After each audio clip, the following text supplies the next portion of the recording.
नमस्कार, आप सभी का स्वागत है क्लास 12 नेक्स्ट टॉपर ह्यूमैनिटीज पर। मैं सिद्धार्थ पटेल आप सभी बच्चों का बहुत ही जोरों शोरों से स्वागत करता हूं और आज मैं आप लोगों के लिए लेके आ गया हूं आपके एक नए चैप्टर का वन शॉट, जो कि है the crisis of democratic order.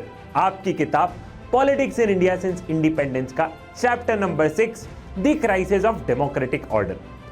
So मेरे लाल, जैसा कि मैं हमेशा बोलता हूं कि political science is all about stories and especially अगर हम लोग अपनी किताब के बारे में बात करें politics in India since independence, तो इस किताब में हम स्टोरीज के माध्यम से पूरी किताब को समझ रहे हैं। अगर आपको प्रीवियस चैप्टर का ध्यान हो मेरे लाल, तो लास्ट वाले चैप्टर में challenges to and restoration of Congress system में हमने क्या पढ़ा था, हम सारे डॉट्स को कनेक्ट करते हैं। उसमें हमने ये पढ़ा था मेरे लाल कि पंडित जवाहरलाल नेहरू की डेथ के बाद में लाल बहादुर शास्त्री के पास में पावर आई, लाल बहादुर शास्त्री की डेथ के बाद में इंदिरा गांधी के पास में पावर आई और 1967 में कहीं ना कहीं कांग्रेस सिस्टम को चैलेंज पहुंचा। 1967 के जनरल इलेक्शन में हमने देखा कि कांग्रेस की बहुत सारी जगह पे हार होती है, ठीक है भैया, लेकिन फिर भी केंद्र में उनकी सरकार थी, इंदिरा गांधी की स्ट्रैटेजी थी और इंदिरा गांधी की स्ट्रैटेजी के चलते हुए कांग्रेस ने क्या किया, कांग्रेस ने जो अपनी पावर को जो लूज किया था 1967 में, कांग्रेस ने जो अपनी पावर को लूज किया था मेरे लाल 1967 में, वही पावर को वही सारी जगह पे कांग्रेस वापस पावर में आने लग गई मेरे लाल।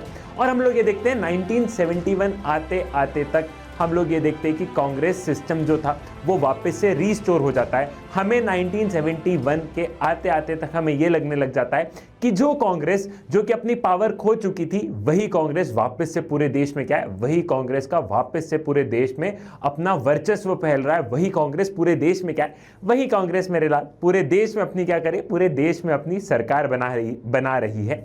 ये हमने क्या किया था, ये हमने देखा था, ये हमने पढ़ा था। तो इस चैप्टर की शुरुआत कुछ यहीं से होगी मेरे लाल, इस चैप्टर की शुरुआत मेरे लाल कुछ यहीं से होगी कि वो कांग्रेस जिसने कि 1971 में वापस से क्या किया, वापस से अपनी पोजीशन को कंसोलिडेट कर लिया, वो कांग्रेस जो कि वापस से पावर में आ गई। अब उस कांग्रेस के सामने क्या क्या चैलेंजेस आए हैं उनको समझने वाले हैं। और अगर आप चैप्टर की हेडिंग को बहुत ध्यान से समझोगे, the crisis of democratic order, crisis of democratic order मतलब भारत में डेमोक्रेसी है, भारत एक डेमोक्रेटिक सेटअप से चलता है, भारत में डेमोक्रेसी है, ठीक है, लेकिन इस डेमोक्रेसी पे कहीं ना कहीं एक आंच आई है, इस डेमोक्रेसी को कहीं ना कहीं चैलेंज हुआ है। कब हुआ है? इमरजेंसी के दौरान। तो ये पूरा जो चैप्टर है मेरे लाल, ये पूरा चैप्टर इमरजेंसी के इर्द गिर्द है। तो इस पूरे चैप्टर में हम ये समझने वाले कि जब कांग्रेस के पास में इतनी पावर थी, जब कांग्रेस ने अपनी पोजीशन फिर से रिस्टोर कर ली थी, फिर देश में इमरजेंसी क्यों लगी, इमरजेंसी के पीछे की क्या रीजंस है, इमरजेंसी में क्या हुआ, ये तमाम तरीके की चीजें हम लोग क्या करने वाले मेरे लाल, ये तमाम तरीके की चीजें हम लोग यहां पर पढ़ने वाले हैं। So what are we going to study in this chapter? हम इस चैप्टर में क्या पढ़ने वाले, एक बेसिक सा इंट्रोडक्शन तुम लोग सबसे पहले समझ लो। सबसे पहले बैकग्राउंड टू इमरजेंसी, इमरजेंसी के बारे में बात करेंगे, economic context, Gujarat and Bihar movement and conflict with judiciary. ये तीन कहीं ना कहीं रीजंस हैं जो कि इमरजेंसी तक हमें पहुंचाएंगे। देन नक्सलाइट मूवमेंट के बारे में पढ़ेंगे, declaration of emergency, crisis of response and consequences and politics after emergency. Emergency के बाद में कैसी पॉलिटिक्स रही है मेरे लाल, देश में इमरजेंसी के बाद में कैसी पॉलिटिक्स रही है उसको समझने वाले। तो ये पूरा का पूरा जो चैप्टर है, जो चैप्टर की हेडिंग है the crisis of democratic order, मतलब कि ये पूरा का पूरा जो हमारी डेमोक्रेसी को जो चैलेंज पहुंचा था, जो हमारी डेमोक्रेसी पे जो आंच आई थी इमरजेंसी की वजह से, ये हमारा पूरा का पूरा चैप्टर मेरे लाल इस टॉपिक के इर्द गिर्द इमरजेंसी के आसपास क्या, इमरजेंसी के आसपास घूमता रहेगा, ठीक है। Now background to emergency. अब हमें यह समझना है कि लास्ट वाले चैप्टर में सर हमने 1971 पे छोड़ा था। लास्ट वाले चैप्टर की अगर तुम कहानी समझोगे तो लास्ट वाले चैप्टर में हमने 1971 तक भारत की पॉलिटिक्स कैसे रही है, हमने उसके बारे में क्या की थी, हमने उसके बारे में मेरे लाल बात की थी। तो अब बारी है 1971 से ही पॉलिटिक्स को समझने की। अब बारी है ईयर 1971 से ही पॉलिटिक्स को समझने की, ठीक है। अरे ये क्या हो गया, ठीक है भैया। तो सबसे पहले Indian politics has gone through different phases in the context of emergency, changes taking place since 1967। Indira Gandhi has emerged as a towering leader with tremendous popularity. This was also a period when party competition became bitter and polarized. Tension between the government and the judiciary. Parties opposed to the Congress felt that politics was becoming too personalized and the government authority was very converted into personal authority. ठीक है, अब अगर हम लोग Indian politics को ध्यान से समझेंगे मेरे लाल, तो इंडियन पॉलिटिक्स में बहुत सारे फेजेस आए, बहुत सारे फेजेस, मतलब पंडित जवाहरलाल नेहरू के समय पे कुछ अलग तरीके की पॉलिटिक्स थी, इंदिरा गांधी के समय कुछ अलग तरीके की पॉलिटिक्स थी, प्रेजेंट टाइम में देखोगे तो कुछ पॉलिटिक्स हमें अलग देखने को मिलती है। ठीक है, अब अगर हम लोग 1967 या 1971 से ही समझे मेरे लाल, तो अब बात ये आ गई थी कि अब बड़ा पार्टी कंपटीशन बढ़ते जा रहा था। एक जमाने में जब ईयर 1952 की बात कर रहे थे तब हम देखते थे कि कांग्रेस ही बहुत बड़ी पॉलिटिकल पार्टी हुआ करती थी, लेकिन धीरे धीरे धीरे धीरे मेरे लाल अपोजिशन भी मजबूत होते चले गया। अपोजिशन भी क्या हो गया, अपोजिशन की पॉलिटिकल पार्टीज बनने लग गई, बहुत सारे नए नए नेता आने लग गए।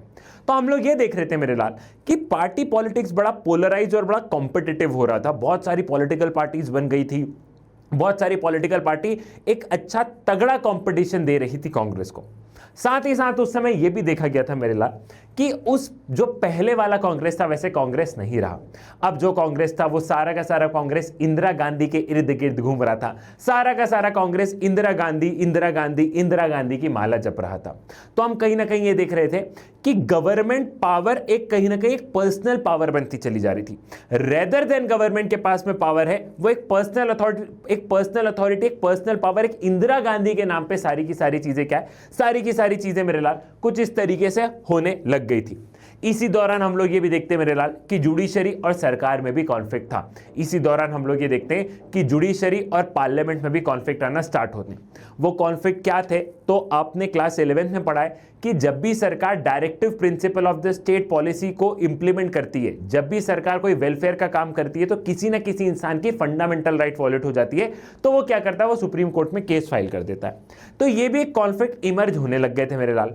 इन सभी कॉन्फ्लिक्ट को अभी मैं डिटेल में पढ़ाऊंगा, लेकिन आप एक ब्रॉड थीम, एक मोटे माटी रूप में आप क्या करो, मोटे माटी रूप में आप समझने की कोशिश करो कि उस समय देश में क्या हो रहा था। अगर आपको पॉलिटिकल साइंस को बहुत ध्यान से समझना है मेरे लाल, अगर आपको पॉलिटिकल साइंस को बहुत ध्यान से समझना है, तो मैं हमेशा बोलता हूं कि आपको फील करना होगा कि आप ईयर 1971 में हो। आप ये फील मत करो कि आप 2025 में हो, 2026 में हो, 2027 में हो। आप बिल्कुल ये फील मत करो। आप अपने आप को इमेजिन करो कि हम इस ईयर में हैं और इस ईयर में देश कैसे चल रहा होगा। अपने आप को इमेजिन करते हुए चलो बेटा, आप इमेजिन करते हुए चलो कि अंग्रेजों ने देश छोड़ा है, किन किन समस्याओं से हमारा देश गुजर रहा है। ठीक है, now election propaganda of 1971 was the गरीबी हटाओ। अगर आपको ध्यान है कि 1971 में जब चुनाव हुए थे तो इंदिरा गांधी एक मुद्दे के साथ में आई थी, इंदिरा गांधी एक स्लोगन के साथ में आई थी, गरीबी हटाओ। इंदिरा गांधी ने लोगों को वादा किया था कि वो गरीबी हटाएंगी। ठीक है, अब गरीबी हटाओ वादा किया है तो वादा निभाना पड़ेगा ना।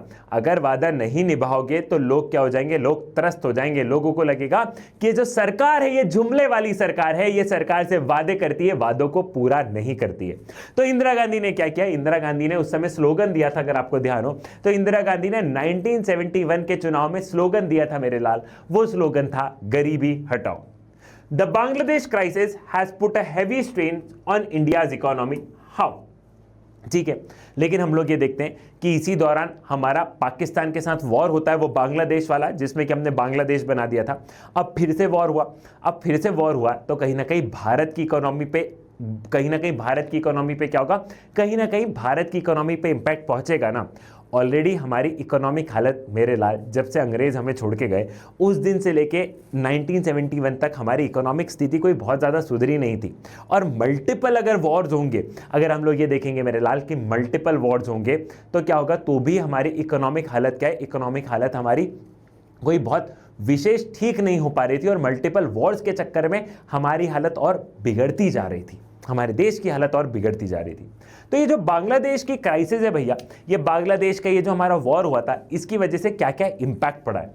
तो सबसे पहले इलीगल माइग्रेंट्स एंड रेफ्यूजी, हम लोग ये देख रहे थे कि बांग्लादेश से बहुत सारे लोग क्या है, बहुत सारे लोग भाग के कहाँ पे आ गए, बहुत सारे लोग भाग के कहाँ पे आ जाते हैं, बहुत सारे लोग भाग के भारत में आ जाते हैं।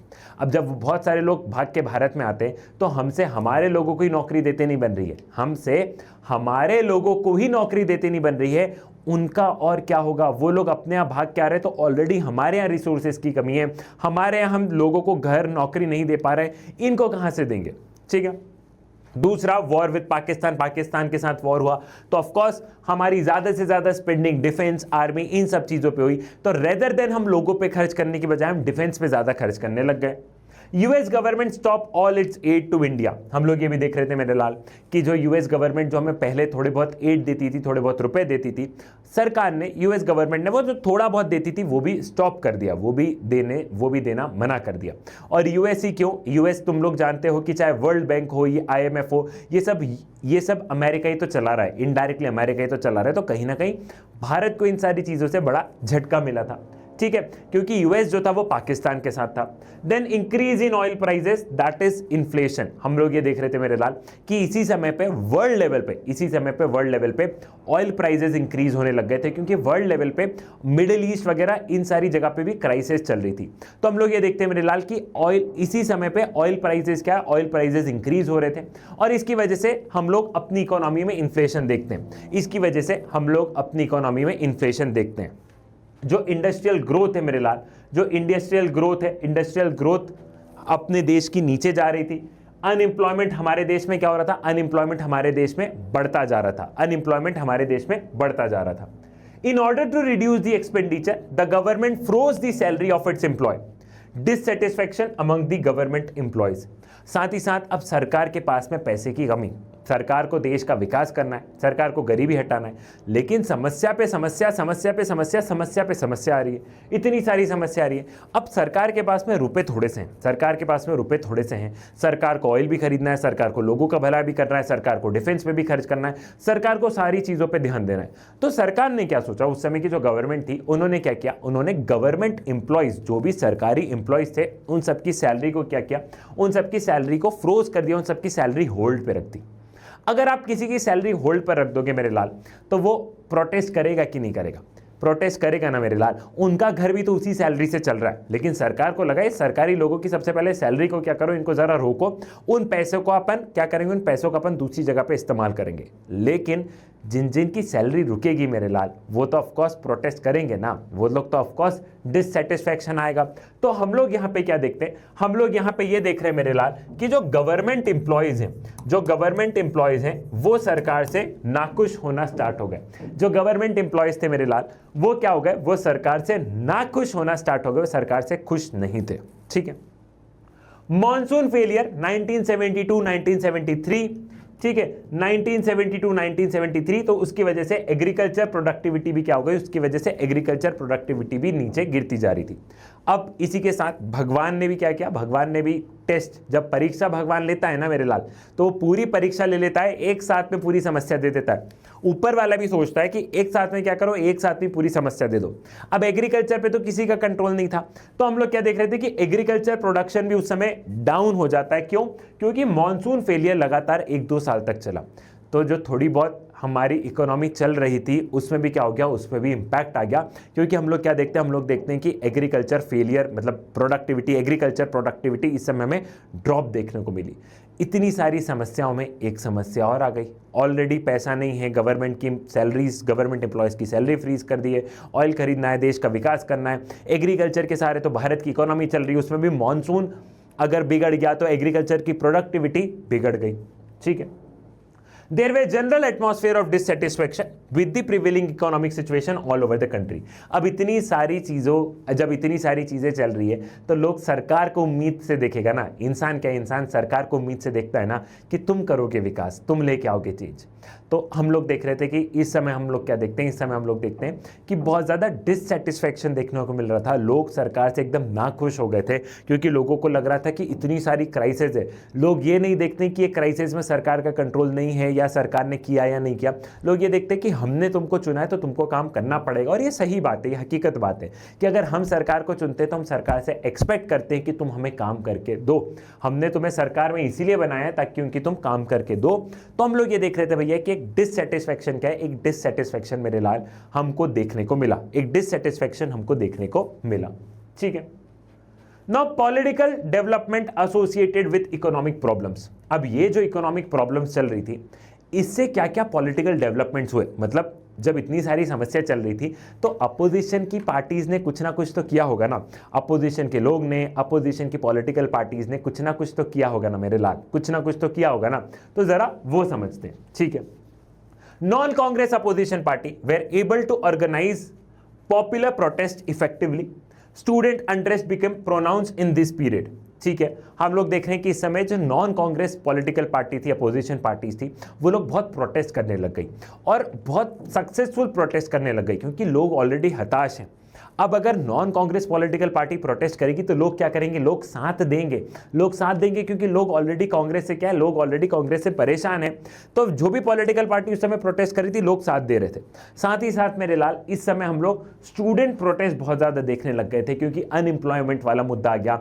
जो लोग पढ़ रहे हैं, जो स्टूडेंट मतलब ये लोग पढ़ रहे हैं तो इनको ज़्यादा समझ है कि क्या हो रहा है क्या नहीं हो रहा है। तो इस समय हम लोग क्या देख रहे थे मेरे लाल, इस समय हम लोग स्टूडेंट प्रोटेस्ट हद से ज़्यादा देखने को मिल रहा था। ठीक है, there was also an increase in the activities of Marxist group which do not believe in parliamentary politics, taken arms and insurgent techniques to overthrow the capitalist and establish a political system। ठीक है, और इसी दौरान हम लोग नक्सलिज्म का भी rise देखते हैं। नक्सलिज्म का राइज क्या है, देखो भैया, जो नक्सलाइट होते हैं इनकी एक विचारधारा होती है, इनकी एक आइडियोलॉजी होती है। इनकी आइडियोलॉजी क्या है, जो नक्सलाइट या जो नक्सलिज्म या जो हम लोग देख रहे हैं मेरे लाल, जो हम लोग देख रहे हैं कि जो इस समय जो मार्क्सिस्ट ग्रुप थे, इन्हीं को अपन मार्क्सिस्ट ग्रुप भी कह सकते हैं। ये जो मार्क्सिस्ट ग्रुप थे भैया, इनकी एक अपनी एक आइडियोलॉजी थी।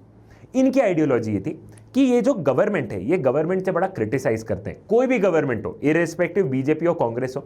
ये जो नक्सलाइट ग्रुप होते हैं या ये मार्क्सिस्ट ग्रुप जो होते हैं मेरे लाल, इनको क्या लगता है, इनको ऐसा लगता है कि जो सरकार है ना, ये कैपिटलिस्ट सरकार है, मतलब ये इंडस्ट्रीज वालों की सरकार है, ये प्राइवेट प्लेयर की सरकार है। इनको लगता है कि ये सरकार है गरीबों का भला नहीं करेगी, सिर्फ अपना भला करेगी। तो ये कभी भी पार्लियामेंट्री प्रैक्टिस या कभी भी पार्लियामेंट या कभी भी डेमोक्रेसी पर भरोसा नहीं करते।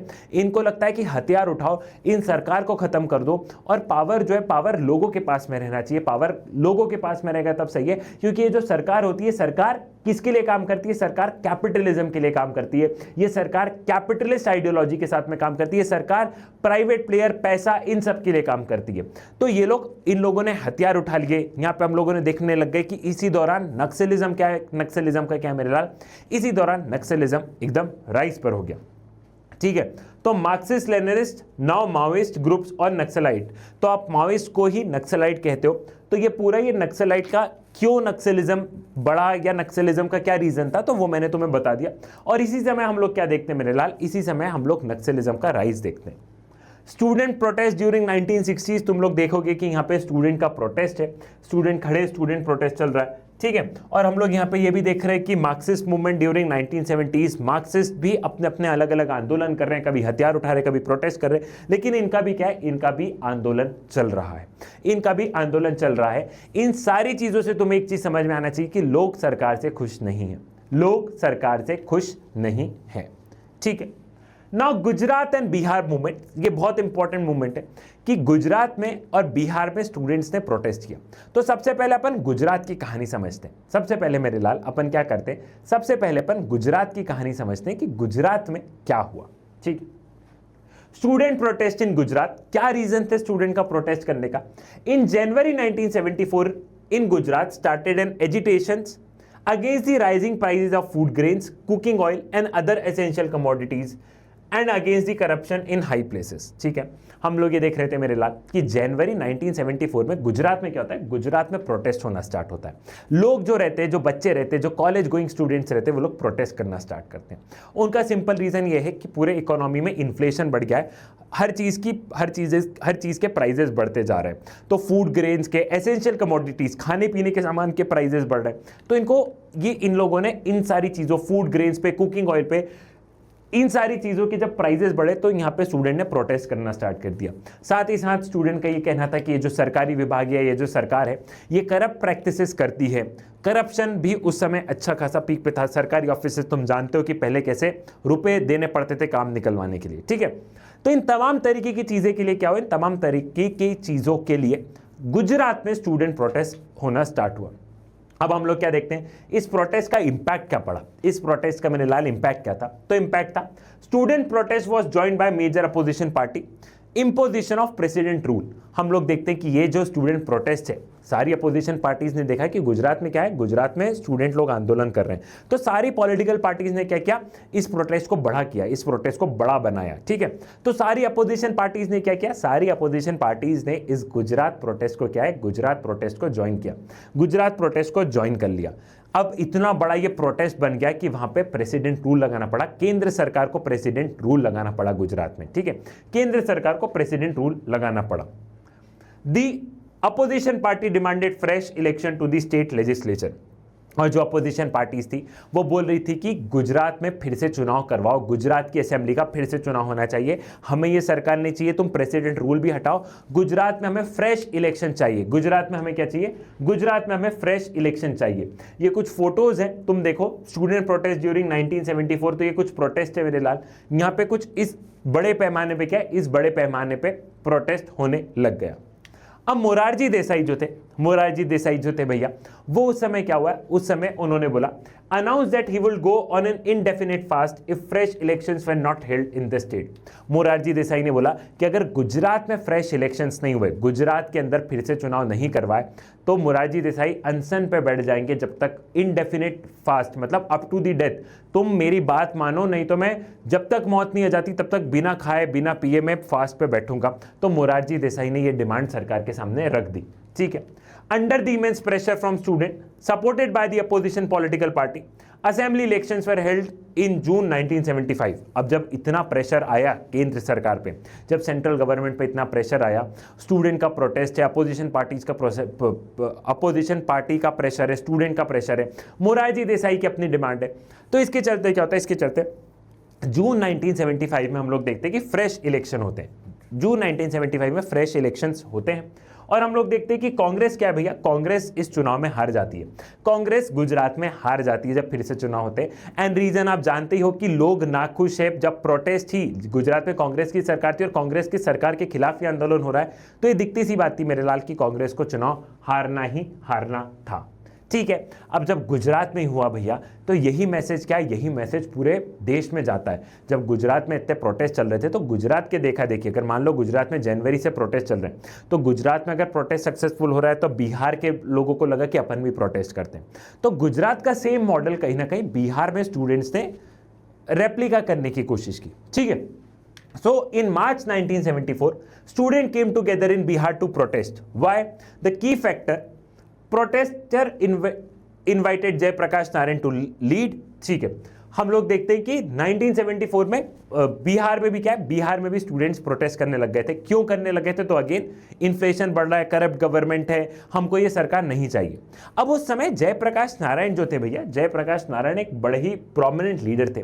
जो जयप्रकाश नारायण थे मेरे लाल, जयप्रकाश नारायण ने एक्टिव पॉलिटिक्स छोड़ दी थी, उन्होंने एक्टिव पॉलिटिक्स छोड़ दी थी।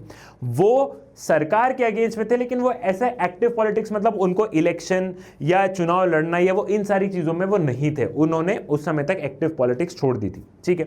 जयप्रकाश नारायण डेमोक्रेसी में बड़ा विश्वास रखने वाले व्यक्ति थे, ठीक है।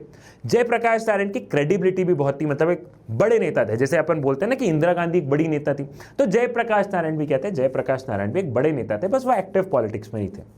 अब हम लोग देखते हैं भैया कि जब बिहार में स्टूडेंट प्रोटेस्ट होता है, तो उन लोगों ने जयप्रकाश नारायण को क्या किया, उन्होंने जयप्रकाश नारायण को इनवाइट किया, उन्होंने जयप्रकाश नारायण को इनवाइट किया कि आप आओ, आप हमारे साथ में इस प्रोटेस्ट में ज्वाइन हो, आप आओ और आप हमारे साथ में इस प्रोटेस्ट को क्या करो, आप हमारे साथ में इस प्रोटेस्ट को ज्वाइन करो, ठीक है।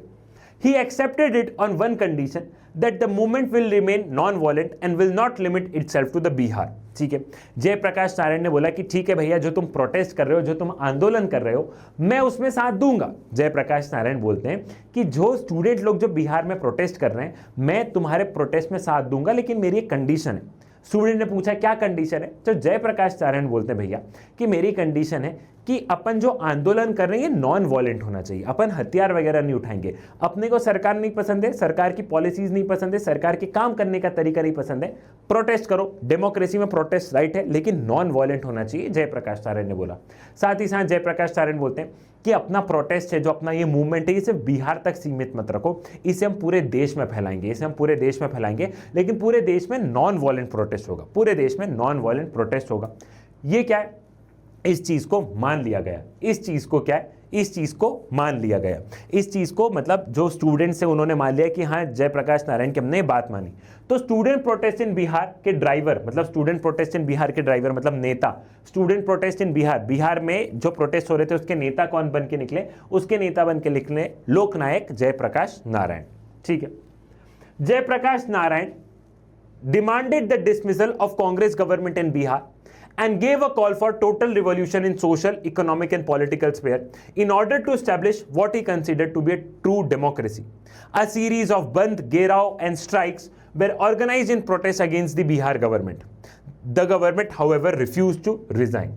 हम लोग देखते भैया कि जयप्रकाश नारायण ने क्या किया, जयप्रकाश नारायण ने भैया हमने देखा कि जयप्रकाश नारायण ने भी डिमांड रखी कि बिहार में जो कांग्रेस की सरकार है, बिहार में जो स्टेट गवर्नमेंट जो कांग्रेस की है, वो गवर्नमेंट रिजाइन करे, वो गवर्नमेंट रिजाइन करे। और जयप्रकाश नारायण ने टोटल रिवॉल्यूशन की बात करी कि चाहे सोशल स्पेयर हो, पॉलिटिकल स्पेयर हो, इकोनॉमिक स्पेयर हो, मतलब कि सारे लोग क्या करें, सारे लोग मतलब एक कंप्लीट रिवॉल्यूशन करें, टोटली एक रिवॉल्यूशन करें कि हमको ये सरकार नहीं चाहिए, हमको ये सरकार नहीं चाहिए, हमें इस सरकार को क्या कहो, इस सरकार को टाटा बाय बाय कहो।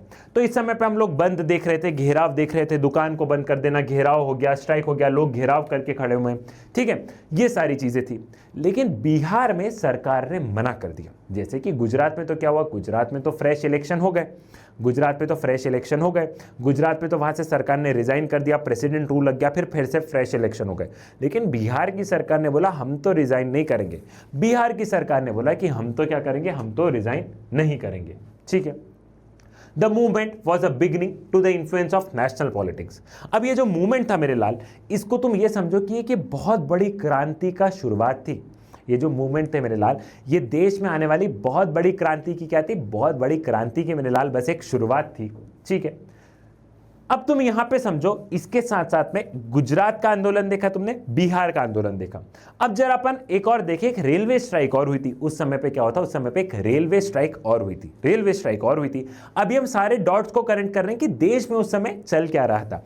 अभी हम सारे डॉट्स को कनेक्ट कर रहे हैं कि देश में उस समय चल क्या रहा था। ठीक है, the employees of the railway gave a call for a nation wide strike.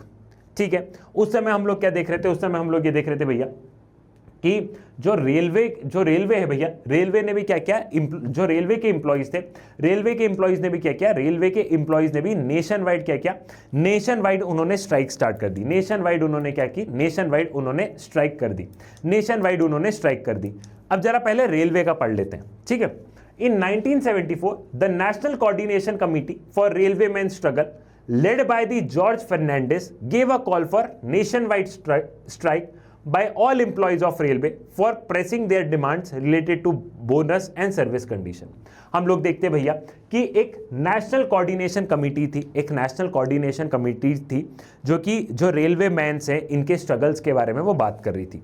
तो इसको लीड कर रहे थे, कौन लीड कर रहे थे, जॉर्ज फर्नांडिस इसे लीड कर रहे थे। तो जॉर्ज फर्नांडिस ने बोला कि हम लोग स्ट्राइक करेंगे। क्यों स्ट्राइक करेंगे, क्योंकि जो सरकार है वो अपने एम्प्लॉयज़ के बारे में नहीं सोच रही। जो सरकार है, जो रेलवेज में जो इतने ज़्यादा एम्प्लॉयज़ है, रेलवे सरकार का सबसे बड़ा पब्लिक अंडरटेकिंग है, सबसे बड़ा सरकारी पब्लिक अंडरटेकिंग है रेलवे। तो इनको लगा कि जो सरकार है मेरे लाल, वो सरकार क्या करी, वो सरकार लोगों के वो सरकार रेलवे में जो लोग काम कर रहे हैं उनके बारे में नहीं सोच रही, वो सरकार उनके बारे में नहीं सोच रही है, ना उनके बोनस के बारे में सोच रही है, ना इन्फ्लेशन के बारे में सोच रही है। जैसे कि अगर आपकी तनख्वाह 5 रुपये, ठीक है, अब मान लो इन्फ्लेशन बढ़ गया तो इन्फ्लेशन के अकॉर्डिंग आपकी सैलरीज भी तो बढ़नी चाहिए, इन्फ्लेशन के अकॉर्डिंग आपकी सैलरी भी तो बढ़नी चाहिए। नहीं तो 5 रुपये तनख्वाह और इन्फ्लेशन बहुत ऊपर जा रहा तो तुम 5 रुपये से क्या कर पाओगे। तो यहाँ पे क्या हुआ, यहाँ पे रेलवेज का क्या होने लग गया, रेलवेज का प्रोटेस्ट होने लग गया। ठीक है, the government oppose to these demand, लेकिन सरकार ने क्या किया, सरकार ने डिमांड पे अपोज किया। ठीक है, so the employees of India's largest public sector undertaking went on to strike in May 1974। जब उन्होंने ये सारी की सारी डिमांड रखी, इन्होंने सबसे पहले क्या किया, इन्होंने सबसे पहले डिमांड सरकार के सामने रखी कि या तो तुम हमें बोनस और पैसा दे दो तो हम प्रोटेस्ट करेंगे ही नहीं। लेकिन सरकार ने क्या किया, सरकार ने इनकी बात नहीं मानी। सरकार ने जब इनकी बात नहीं मानी तो इनके पास एक ही ऑप्शन था। क्या ऑप्शन था? प्रोटेस्ट। इनके पास एक ही ऑप्शन था, क्या था? प्रोटेस्ट। क्या ऑप्शन था भैया? प्रोटेस्ट। एक ही ऑप्शन था, protest. So the strike by the railway employee added to the atmosphere of labor unrest. It raised the issue like the right of worker, whether the employees of essential services should adopt the measure like strikes. ठीक है, अब यहाँ पे क्या होने लग गया भैया, यहाँ पे हम लोग देखने लग गए कि जो रेलवे के लोगों ने जो प्रोटेस्ट किया भैया, इसने एक नया मुद्दा लेके आ गया। इसने देश में एक नया मुद्दा लेके आ गया, लेबर राइट्स की बात करने लग गया कि प्रोटेस्ट तो चलो सिर्फ रेलवे वाले लोग कर रहे हैं, लेकिन इन जनरल लेबर्स के लिए क्या है, लेबर्स के लिए राइट है या नहीं है, या सिर्फ उनसे काम ही करवाओगे। साथ ही साथ एक दूसरा बहुत बड़ा सवाल लेके आया था। दूसरा सवाल क्या था कि जो लोग एसेंशियल सर्विसेज में काम कर रहे हैं, एसेंशियल सर्विसेज मतलब रोजमर्रा की चीज़ें जिनके की बिना चीज़ें चलना मुश्किल है, जैसे रेलवे एसेंशियल सर्विसेज में आती है कि इतना ज़्यादा सामान जो है ट्रांसपोर्ट का काम, मतलब इतना ज़्यादा जो गुड्स है वो इधर से उधर रेलवे में जा रहा है, ठीक है।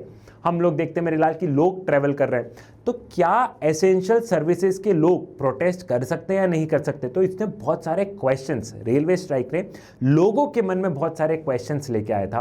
पहला क्वेश्चन क्या था? पहला क्वेश्चन ये था कि लेबर लॉज, लेबर राइट्स के बारे में कहीं ना कहीं मुद्दा आ गया, और कहीं ना कहीं दूसरा मुद्दा ये था कि जो एसेंशियल सर्विसेज वाले लोग हैं वो प्रोटेस्ट कर सकते हैं या नहीं कर सकते, ठीक है। अब गवर्नमेंट का क्या रिएक्शन रहा है, जरा उसे समझते हैं। The government declared the strike illegal as the government refuse to concede the demand of striking worker, arrested many of their leader and deploy the territorial army to protect the railway track. Strike have to be called off after 20 days without any settlement. सरकार बोलती है कि जो strike है, strike illegal. सरकार का उस समय स्टैंड था कि स्ट्राइक इलीगल है। सरकार ने उस समय आर्मी भेजी। आर्मी क्यों भेजी भैया? ताकि जो ट्रैक है वो ट्रैक को कोई उखाड़ ना ले, तो उन ट्रैक्स को प्रोटेक्ट करने के लिए सरकार ने आर्मी भेजी भैया। साथ ही साथ सरकार ने क्या किया, इनके जो लीडर्स थे, इनके जो बड़े बड़े जो लीडर्स थे जो इस स्ट्राइक को प्रमोट कर रहे थे, रेलवे की स्ट्राइक को, इनको पकड़ के क्या करा, इनको पकड़ के जेल में डाल दिया सरकार ने। मतलब कि जो प्रोटेस्ट कर रहा है उसको पकड़ के सरकार ने जेल में डाल दिया। अब जब नेता ही जेल में चले गया तो 20 दिन बाद क्या हुआ, 20 दिन बाद ये स्ट्राइक खत्म हो गई और कोई सेटलमेंट नहीं हुआ। मतलब सरकार ने ना ही इनकी डिमांड मानी, ना ही सरकार ने इनको कोई एश्योरेंस दिया। तो विदाउट एनी सेटलमेंट ये स्ट्राइक क्या हो गई, विदाउट एनी सेटलमेंट ये जो स्ट्राइक थी मेरे लाल, ये स्ट्राइक कहीं ना कहीं क्या है, ये स्ट्राइक कहीं ना कहीं खत्म हो गई। तो हमने पढ़ा गुजरात का आंदोलन, हमने पढ़ा बिहार का आंदोलन, हमने क्या पढ़ा, हमने पढ़ा रेलवे स्ट्राइक, ठीक है। अभी मैं देश में कैसे कैसे प्रोटेस्ट चल रहे हैं, लोग खुश क्यों नहीं है, अपन इतनी सारी चीज़ों के बारे में क्या है, अपन इतनी सारी चीज़ों के बारे में मेरे लाल बात कर रहे हैं, ठीक है, ठीक है। अब यहां पे जरा समझो, वापस से जयप्रकाश नारायण पे जाओ, वापस से जयप्रकाश नारायण पे जाओ। जब इतनी सारी चीज़ें हो रही थी, और जब बिहार में वहाँ पे बोल दिया था कि हम इलेक्शन नहीं करवाएंगे, जब बिहार में ऐसा कह दिया गया था कि हम इलेक्शन नहीं करवाएंगे, तो जयप्रकाश नारायण ने क्या किया? In 1975, JP led the People's March to the Parliament. He was now supported by non-Congress opposition party like Bharatiya Janasangh, the Congress O, Bharatiya Lok Dal, the Socialist Party and other. JP as an alternative to Indira Gandhi. Jayaprakash Narayan ने भैया 1975 में parliament तक पैदल मार्च करने का start किया कि parliament तक मार्च करेंगे, पार्लियामेंट में बैठ के, उधर बाहर बैठ के क्या करेंगे, उधर बैठ के धरना देंगे, ठीक है भैया। अब जयप्रकाश नारायण को और इन स्टूडेंट्स को बहुत सारी पॉलिटिकल पार्टीज ने ज्वाइन कर लिया। बहुत सारी पॉलिटिकल पार्टी ने, जैसे कि कांग्रेस ओ, इंदिरा गांधी वाली तो कांग्रेस आर थी, ठीक है, कांग्रेस ओ, भारतीय जनसंघ हो गया भैया, भारतीय लोकदल हो गया, सोशलिस्ट पार्टी हो गए, बहुत सारी पॉलिटिकल पार्टी ने जयप्रकाश नारायण को ज्वाइन कर लिया। और सबको लगने लग गया कि इंदिरा गांधी का अल्टरनेटिव है, इंदिरा गांधी का अल्टरनेटिव है जयप्रकाश नारायण। लोगों को लगा कि जी हाँ, इंदिरा गांधी के अल्टरनेटिव हो सकते हैं, और वो अल्टरनेटिव कौन रहेंगे, वो अल्टरनेटिव रहेंगे जयप्रकाश नारायण। ये आप इमेज देखो, railway strike of 1974 and JP's march to the parliament. Parliament में के उधर जो वो पार्लियामेंट तक जा रहे थे मार्च करते हुए, प्रोटेस्ट करते हुए, तो ये उसकी तस्वीर आपको दिखेगी मेरे लाल कि बहुत बड़े बड़े, अगर आप पब्लिक देखोगे तो पब्लिक बहुत ज़्यादा तुम्हें देखने को मिलेगी। तो ये समझो कि बहुत बड़े बड़े बड़े बड़े क्या, बहुत बड़े बड़े बड़े बड़े आंदोलन हुए हैं, ठीक है। Outside other side of the movement, अब तुमने मूवमेंट का एक तरफा पढ़ा है कि इतने प्रोटेस्ट हो रहे थे सर, इकोनॉमिक क्राइसिस थी, लोग सरकार से क्या थे, लोग सरकार से खुश नहीं थे, ये वाला है। तो सिक्के का तुमने एक पहलू पढ़ लिया, सिक्के का तुमने एक पहलू पढ़ लिया। अब बारी है सिक्के का दूसरा पहलू पढ़ने की, अब बारी है मेरे लाल सिक्के का दूसरा पहलू पढ़ने की। There were many criticism about his ideas and about the politics of March agitation that he was employing. Both Gujarat and Bihar agitation were seen as anti-Congress. Rather than opposing the state government, they were seen as protests against the leadership of Indira Gandhi. She believed that movement was motivated by personal opposition to her. इसका दूसरा पहलू ये है, इंदिरा गांधी का ये मानना था कि आप जो आंदोलन कर रहे हो, इंदिरा गांधी का और दूसरे लोगों का भी ये मानना था कि आप जो आंदोलन कर रहे हो वो गुजरात में कांग्रेस की सरकार के खिलाफ नहीं किया, ना ही बिहार में कांग्रेस की सरकार के खिलाफ कर रहे हो, आप आंदोलन कर रहे हो इंदिरा गांधी के खिलाफ, और इंदिरा गांधी सेंट्रल लेवल पे, ठीक है। आप बिहार की स्टेट गवर्नमेंट के लिए प्रोटेस्ट नहीं कर रहे हो, ना ही आप गुजरात की स्टेट गवर्नमेंट के लिए प्रोटेस्ट कर रहे हो। आपका मकसद है कि आप इंदिरा गांधी की चीजों को प्रोटेस्ट करो, आप इंदिरा गांधी को प्रोटेस्ट करो। तो दूसरी पिक्चर ये भी थी, दूसरी पिक्चर ये थी कि इंदिरा गांधी को लग रहा था कि प्रोटेस्ट कोई लोग या लोगों के लिए नहीं है, प्रोटेस्ट सिर्फ इंदिरा गांधी के अगेंस्ट में, कि कैसे भी करके इंदिरा गांधी को पावर से हटाओ। और इंदिरा गांधी को लग रहा था कि पर्सनल एम्बिशन है, जो लोग प्रोटेस्ट कर रहे हैं, जो सारी पॉलिटिकल पार्टी साथ में मिल गई, इनका पर्सनल एम्बिशन है कि इनको पावर में आना है। तो ये लोग क्या करें, ये लोग आंदोलन को क्या करें, ये लोग आंदोलन को बढ़ावा दे रहे हैं, ये लोग आंदोलन को बढ़ावा दे रहे हैं। ये हो गए सारे प्रोटेस्ट वाली बात, सारे आंदोलन वाली बात, सारी प्रोटेस्ट वाली बात हमने क्या करी, ये हमने यहां पे कर ली है। अब जरा तुम्हें यहां पे क्या समझना है, यहां पे मेरे लाल तुम्हें यहां पे ये समझना है कि इसी बीच में जुडिशरी और पार्लियामेंट के बीच में भी क्या है, इसी बीच में जुडिशरी और पार्लियामेंट के बीच में भी एक टसल चल रही थी। इसी बीच में जुडिशरी और पार्लियामेंट के बीच में भी क्या है, जुडिशरी और पार्लियामेंट के बीच में भी एक टसल चल रही थी। वो क्या टसल है, सारे आंदोलन हो गए, सारा प्रोटेस्ट हो गया, सारी चीजें हो गई, अब जुडिशरी और पार्लियामेंट के बीच में भी लड़ाई चल रही थी। जरा इसे समझते हैं, ठीक है। जुडिशरी वर्सेस पार्लियामेंट रिकॉल, अब तुम्हें रिकॉल करना है तुम्हें पिछले वाले चैप्टर से, रिकॉल करना है तुम्हें क्लास 11 से। मेरे लाल इस समय क्या बहस चल रही थी, इस समय बहस ये चल रही थी कि सरकार जब भी directive principle of the state policy को इंप्लीमेंट करती है तो किसी न किसी का फंडामेंटल राइट वॉयलेट हो रहा था। स्पेशली राइट टू प्रॉपर्टी को लेके बहुत बड़ी बहस चल रही थी, क्योंकि सरकार को वेलफेयर प्रोग्राम करना है, सरकार को बहुत सारी स्कीम्स लेके आनी है। अब उसके चलते किसी न किसी का फंडामेंटल राइट वॉयलेट हो रहा था। पार्लियामेंट कहती है मैं पावरफुल, जुडिशरी कहती है मैं पावरफुल। तो इसी दौरान क्या हो रहा था, इसी दौरान हम लोग पार्लियामेंट और जुडिशरी के बीच में क्या देखते हैं, कॉन्फ्लिक्ट देखने को मिलता है, क्योंकि पार्लियामेंट बोलती है मैं पावरफुल और जुडिशरी बोलती है कि मैं पावरफुल हूं, ठीक है। 3 constitutional issues have emerge, 3 constitutional issues आए थे। Can parliament abridge fundamental rights, क्या पार्लियामेंट लोगों के फंडामेंटल राइट्स को खींच सकती है, कम कर सकती है, ठीक है। Secondly, can parliament curtail the right to property by making an amendment, दूसरा यह था कि क्या पार्लियामेंट राइट टू प्रॉपर्टी को खत्म कर सकती है कॉन्स्टिट्यूशन में अमेंडमेंट लाके। Thirdly, the parliament amended the constitution saying that it can abridge fundamental rights for giving an effect to directive principle of the state policy। तीसरा वही कि पार्लियामेंट फटाफट अमेंडमेंट ला रही थी कि अमेंडमेंट से भले ही तुम्हारी फंडामेंटल राइट वॉलेट हो, लेकिन हमें तो डीपीएसपी को इंप्लीमेंट करना है, हमें तो लोगों का भला करना है, ठीक है। तो इस समय क्या है, इस समय हम ये सारी की सारी चीजें देख रहे थे। अब ये तो काम है, ये तो सब पार्लियामेंट कर रही थी, इसमें जुडिशरी का क्या रिएक्शन रहा, इसमें जुडिशरी का क्या रिएक्शन रहा है, what was the reaction of judiciary. अगर तुम देखोगे तो जुडिशरी का रिएक्शन एक ही था कि हम क्या करेंगे, हम पार्लियामेंट को पावर नहीं दे सकते, हम पार्लियामेंट को पावर नहीं दे सकते हैं। फंडामेंटल राइट से फंडामेंटल राइट सुप्रीम है, डीपीएसपीज उतने सुप्रीम नहीं है, fundamental rights are the more supreme, ठीक है। तुम्हें ध्यान हो तो इसी दौरान केशवानंदा भारती केस हुआ था, ठीक है। This lead to a crisis as a relationship between government and judiciary were concern resolve through Kesavananda Bharati case. और केशवानंदा भारती केस से ये जो सारे के सारे मुद्दे थे, ये केशवानंदा भारती केस से सुलझाए गए। क्लास 11th में पढ़ा है। केशवानंदा भारती केस गया था सुप्रीम कोर्ट में और सुप्रीम कोर्ट ने केशवानंदा भारती केस में कहा था कि पार्लियामेंट जो चाहे वो कॉन्स्टिट्यूशन में अमेंडमेंट कर दे, पार्लियामेंट जो चाहे वो कॉन्स्टिट्यूशन में अमेंडमेंट कर दे, लेकिन पार्लियामेंट बेसिक स्ट्रक्चर को चेंज नहीं कर सकती है। पार्लियामेंट कॉन्स्टिट्यूशन के बेसिक स्ट्रक्चर को चेंज नहीं कर सकती है। तो इनडायरेक्टली जुडिशरी ने क्या किया, इनडायरेक्टली जुडिशरी ने पावर अपने पास में रख लिया और पार्लियामेंट का पावर कम कर दिया। इनडायरेक्टली देखा जाए तो जुडिशरी ने पावर अपने पास में रखते हुए पार्लियामेंट का पावर कम कर दिया। एक तो ये सारी समस्या थी, ठीक है। Now two development further added to the tension between judiciary and executive. दो चीज और हुई है इसी दौरान, दो चीज और हुई है जिसकी वजह से सरकार और जुडिशरी में फिर से तनाव, सरकार और जुडिशरी में फिर से कॉन्फ्लिक्ट आया है। ये fundamental rights, DPSP, basic structure, इन सबको छोड़कर दो चीज और हुई है मेरे लाल, इन सबको छोड़कर दो चीज और हुई है मेरे लाल, जिसकी वजह से जुडिशरी और सरकार में क्या है, जुडिशरी और सरकार के बीच में कॉन्फ्लिक्ट आया है। वो कौन कौन सी दो चीज हुई है, ठीक है। The appointment of A.N. Ray as a chief justice of India superseding the 3 जजेस। जब हम देखते हैं कि सरकार A.N. रे को चीफ जस्टिस बना देती है, जब हम देखते हैं कि सरकार A.N. रे को चीफ जस्टिस ऑफ इंडिया बना देती है। अब चीफ जस्टिस कौन बनता है, चीफ जस्टिस ऑफ इंडिया वो बनता है बेटा जो कि सुप्रीम कोर्ट का सीनियर मोस्ट जज हो।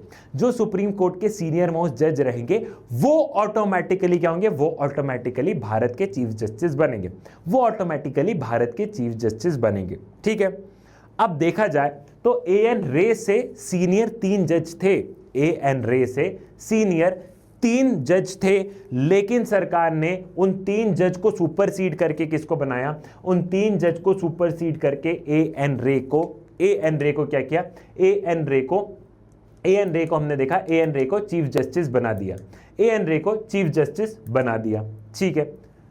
Then the ruling of Allahabad high court declaring Indira Gandhi election invalid. और दूसरा ये था कि इलाहाबाद हाई कोर्ट ने बोला था कि इंदिरा गांधी ने जो चुनाव लड़ा है, इंदिरा गांधी ने जो चुनाव लड़ा है वो चुनाव क्या है, वो चुनाव इनवैलिड है, वो चुनाव इलीगल है, ठीक है। इसको अभी अपन डिटेल में पढ़ते हैं। ये दो मुद्दे और थे जिसकी वजह से क्या हुआ, जिसकी वजह से पार्लियामेंट और जुडिशरी के बीच में क्या हुआ, जिसकी वजह से पार्लियामेंट और जुडिशरी के बीच में कॉन्फ्लिक्ट आना स्टार्ट हो गया, ठीक है। केशवानंदा भारती केस क्या है ये मैंने बता दिया। The story appointment of A.N. Ray as a CJI, ठीक है। The appointment became politically controversial because all 3 judges who were superseded given the ruling against the stand on government. The constitutional interpretation and political ideologies were getting mixed up rapidly. People close to the Prime Minister started talking about need for a judiciary and the bureaucracy committed to the vision of executive and legislature, ठीक है भैया। A.N. Ray का जो appointment है as an chief justice of India वो controversial इसलिए था भैया क्योंकि वो जो 3 जज हैं जिनको कि चीफ जस्टिस नहीं बनाया, वो 3 जज ने इंदिरा गांधी के अगेंस्ट में जजमेंट दिया था। उन्होंने 3 जज ने इंदिरा गांधी के अगेंस्ट में जजमेंट दिया था, तो इंदिरा गांधी ने A.N. रे को क्या किया, A.N. रे को चीफ जस्टिस बना दिया। तो इसके चलते बड़ी पॉलिटिकल कंट्रोवर्सी हुई कि सरकार और जुडिशरी मिक्सअप हो रहा है, जबकि कॉन्स्टिट्यूशन ही कहता है कि judiciary, constitution separation of power की बात करता है, कॉन्स्टिट्यूशन सेपरेशन ऑफ पावर की बात करता है, लेकिन हो उल्टा रहा है, लेकिन हो उल्टा रहा है, ठीक है। साथ ही साथ मेरे लाल उस समय जो लोग प्राइम मिनिस्टर के क्लोज थे, उस समय जो लोग प्राइम मिनिस्टर के क्लोज थे वो बात कर रहे थे committed bureaucracy and committed judiciary. Committed bureaucracy और कमिटेड जुडिशरी मतलब क्या है कि जो जुडिशरी है और ब्यूरोक्रेसी मतलब ये जो आईएएस वगैरह जितने भी सरकारी विभाग है, जो ब्यूरोक्रेसी है और जो जुडिशरी है, ये सरकार के प्रति कमिटेड होनी चाहिए। मतलब ये सरकार की स्वर में स्वर मिलाना चाहिए। अगर सरकार बोले बैठो तो बैठ जाना चाहिए, अगर सरकार बोले उठो तो उठ जाना चाहिए, क्योंकि देश का विकास सरकार कर रही है। तो जुडिशरी और ब्यूरोक्रेसी सरकार के काम में टांग ना अड़ाएं, ऐसे जो प्राइम मिनिस्टर के क्लोज वाले लोग थे वो ऐसा कह रहे थे। लेकिन कॉन्स्टिट्यूशन ऐसा नहीं चाहता ना बेटा। अगर सब सरकार की हाँ में हाँ मिलाने लगेंगे तो सरकार तानाशाह बन जाएगी ना। तभी तो कॉन्स्टिट्यूशन ने सबकी पावर को सेपरेट करके रखा है, तभी तो कॉन्स्टिट्यूशन ने सबकी पावर को क्या करके रखा है, तभी तो कॉन्स्टिट्यूशन ने सबकी पावर को सेपरेट करके रखा है, ठीक है। अब जरा बात आ जाती है भैया कौन सा, जो दूसरा था इलाहाबाद हाई कोर्ट वाले को समझते हैं, इलाहाबाद हाई कोर्ट को समझते हैं। On June 12, 1975, Justice Jagmohan Lal Sinha of Allahabad High Court passed a judgment declaring Indira Gandhi election to the Lok Sabha invalid. Raj Narayan filed a petition against Indira Gandhi. He contested against her in 1971. The petition challenged the election of Indira Gandhi on the ground that she used the services of government servants in her election campaign. ठीक है भैया, राजनारायण कौन थे भैया? 1971 में जब चुनाव हुआ ना, 1971 में जब देश में चुनाव हुआ था, तो इंदिरा गांधी के अगेंस्ट में चुनाव कौन लड़ रहे थे? इंदिरा गांधी के अगेंस्ट में चुनाव लड़ रहे थे राजनारायण। वो कैंडिडेट का नाम है राजनारायण। तो राजनारायण ने क्या किया? राजनारायण ने इलाहाबाद हाईकोर्ट में केस फाइल किया। उन्होंने केस फाइल किया कि जब 1971 में चुनाव हो रहा था तो इंदिरा गांधी ने गवर्नमेंट मशीनरी, गवर्नमेंट सर्वेंट्स को यूज किया है चुनाव प्रचार के दौरान। चुनाव प्रचार करना एक पॉलिटिकल चीज़ है बेटा, चुनाव प्रचार एक पॉलिटिकल चीज़ है। उसमें आप सरकार की मशीनरी, उसमें आप गवर्नमेंट को यूज़ नहीं कर सकते हो, उसमें आप गवर्नमेंट को आप यूज़ नहीं कर सकते हो, ना ही आप गवर्नमेंट के लोगों को यूज़ कर सकते हो। आप कांग्रेस पार्टी के लोगों को यूज़ करो ना, लेकिन आप सरकारी लोगों को यूज़ नहीं कर सकते। ये राजनारायण ने क्या किया? राजनारायण ने ये केस फाइल किया था इलाहाबाद हाईकोर्ट में। इलाहाबाद हाईकोर्ट ने ये केस जो है वो राजनारायण के फेवर में दिया और उन्होंने बोला कि जी हाँ, इंदिरा गांधी ने सरकारी मशीन, सरकारी सर्वेंट्स का इस्तेमाल किया है और ये जो इलेक्शन, ये इलेक्शन क्या होगा? ये इलेक्शन इनवैलिड होगा। ये जो इलेक्शन है, ये इलेक्शन क्या होगा? ये इलेक्शन इनवैलिड होगा। ये इलेक्शन इनवैलिड होगा। ठीक है। The judgment of the High Court mean that legally she was no more an MP and therefore could not remain the Prime Minister unless she was once again elected as an MP within the 6 month। ठीक है। हम लोग देखते भैया कि जैसे ही result आया तो रिजल्ट आने का मतलब ये हुआ कि इलेक्शन जो है, इलेक्शन क्या हो गया? इलेक्शन इनवैलिड हो गया। इलेक्शन इनवैलिड हो गया, इसका मतलब ये कि अब इंदिरा गांधी प्रधानमंत्री नहीं रह सकती, इंदिरा गांधी ना ही अब एमपी रहेगी, तो इंदिरा गांधी को अपनी पोस्ट छोड़नी होगी, इंदिरा गांधी को अपनी पोस्ट छोड़नी पड़ेगी। ये इलाहाबाद हाईकोर्ट का डिसीजन कहता है। इंदिरा गांधी ने क्या किया? इंदिरा गांधी ने इसी केस को फिर से सुप्रीम कोर्ट में लगाया। इंदिरा गांधी ने हाई कोर्ट के डिसीजन को कहां पे लगाया? Supreme court. सुप्रीम कोर्ट ने क्या डिसीजन दिया? सुप्रीम कोर्ट ने डिसीजन दिया कि वो लोकसभा में, सुप्रीम कोर्ट ने डिसीजन दिया कि इंदिरा गांधी लोकसभा की प्रीसीडिंग में पार्टिसिपेट नहीं करेगी, लेकिन Indira Gandhi as an prime minister की पोस्ट पे रह सकती है जब तक कि हम केस को स्टडी करते हैं। तो कुछ कुल मिला के तुम ये समझ लो कि इंदिरा गांधी को एक पार्शियल स्टे मिला था। इंदिरा गांधी को क्या है? इंदिरा गांधी को एक पार्शियल स्टे मिला था कि वो कुछ समय के लिए क्या है कि कुछ समय के लिए वो प्राइम मिनिस्टर के ऑफिस में रह सकती है जब तक कि सुप्रीम कोर्ट डिसीजन लेती है तब तक के लिए। तो एक पार्शियल स्टे इंदिरा गांधी को मिला था। यहां तक की चीजें क्लियर है। गुजरात बिहार प्रोटेस्ट, जेपी का पार्लियामेंट वाला protest, railway strike, conflict with judiciary in the parliament, उसके बाद में वो चीफ जस्टिस वाला केस, राजनारायण वाला केस, फंडामेंटल राइट्स और डीपीएसपीस को लेकर लड़ाई, केशवानंदा भारती केस, यहां तक की पूरी चीजें क्या है? यहां तक कि आपको पूरी की पूरी चीजें क्लियर हैं। So declaration of emergency, crisis and response, तो ये वाला वही है कि अगर अब तुम रिकॉल करोगे तो जो मैंने तुम्हें बताया, मतलब ये वही सारी है कि पूरा का पूरा रिकॉल कर लो सारे के सारे प्रोटेस्ट, तो वो हम ऑलरेडी डिस्कस कर चुके हैं। अब जब इतनी सारी चीजें हो रही थी, so what was the response of government?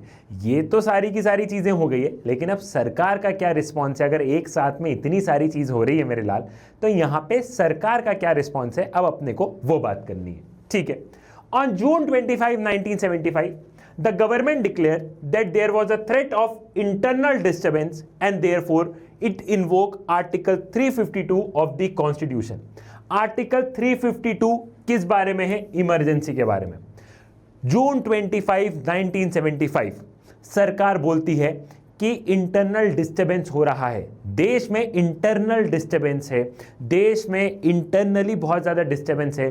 तो उस समय सरकार आर्टिकल 352, भारत संविधान का, इंडियन कॉन्स्टिट्यूशन का आर्टिकल 352 का इस्तेमाल करते हुए क्या करती है? इमरजेंसी लगा देती है।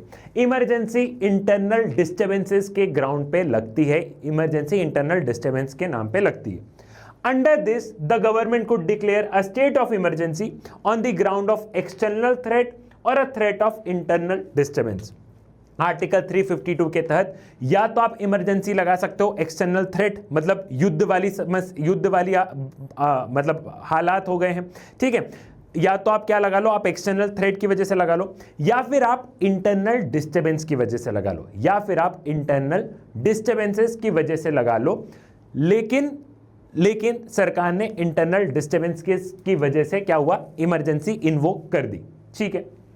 Our constitution provide for some special power to the government once an emergency is declared. जब इमरजेंसी डिक्लेयर हो जाती है मेरे लाल, तो सरकार को कुछ स्पेशल पावर है जब इमरजेंसी डिक्लेयर हो जाती है, क्योंकि इमरजेंसी समझ रहे हो, इमरजेंसी मतलब नॉर्मल सिचुएशन से हटके है। अगर मैं बात करता हूं इमरजेंसी भी, तो इमरजेंसी मतलब क्या होता है, नॉर्मल सिचुएशन से हटके। इमरजेंसी मतलब क्या होता है, नॉर्मल सिचुएशन से हटके, ठीक है, नॉर्मल सिचुएशन से हटके, ठीक है। तो अपने कॉन्स्टिट्यूशन ने क्या किया, अपने कॉन्स्टिट्यूशन ने कुछ स्पेशल पावर दी है, अपने कॉन्स्टिट्यूशन ने कुछ स्पेशल पावर है इमरजेंसी के दौरान सरकार के पास में। वो क्या क्या पावर है मेरे लाल, the federal distribution of power remain practically suspends and all the power are concentrated in the hands of union government. Emergency के दौरान जो फेडरल डिस्ट्रीब्यूशन ऑफ पावर है, फेडरल डिस्ट्रीब्यूशन मतलब जो सेंटर और स्टेट के बीच में जो डिस्ट्रीब्यूशन है पावर का, वो ऑटोमेटिकली कैंसिल हो जाता है एंड ज्यादा से ज्यादा पावर किसके पास में आ जाती है, यूनियन गवर्नमेंट के पास में आ जाती है, केंद्र सरकार के पास में आ जाती है। तो इमरजेंसी के दौरान जो फेडरल डिस्ट्रीब्यूशन ऑफ पावर है, जो डिवीजन ऑफ पावर है सेंट्रल एंड स्टेट गवर्नमेंट का, वो नहीं रहता है, यूनियन गवर्नमेंट के पास में ज्यादा पावर होती है, ठीक है। Secondly, the government also gets the power to curtail or restrict all or any of the fundamental rights during the emergency. दूसरा, सरकार के पास में पावर आ जाती है कि वो थोड़ी या पूरी की पूरी फंडामेंटल राइट को रेस्ट्रिक्ट कर दे। सरकार के पास में पावर आ जाती है कि वो फंडामेंटल राइट्स की लोगों को छीन सकता है, ये दूसरी पावर है। इमरजेंसी क्या है, so emergency is an extra ordinary condition in which normal democratic practices can not function. Emergency एक एक्स्ट्रा ऑर्डिनरी कंडीशन है मेरे लाल, जहां पे कि नॉर्मल जो डेमोक्रेसी चल रही है देश की, नॉर्मल जो देश की डेमोक्रेसी चल रही है, वो क्या है, वो फंक्शन नहीं कर रही है, वो फंक्शन नहीं कर रही है। उस सिचुएशन को बोला गया है इमरजेंसी, ठीक है। सो इमरजेंसी लगी है on the night of 25 June 1975। On the night of 25 जून 1975 को क्या है, इमरजेंसी लगा दी गई है, ठीक है। The prime minister recommended the imposition of emergency to the president Fakhruddin Ali Ahmed. He issued the proclamation immediately after the midnight.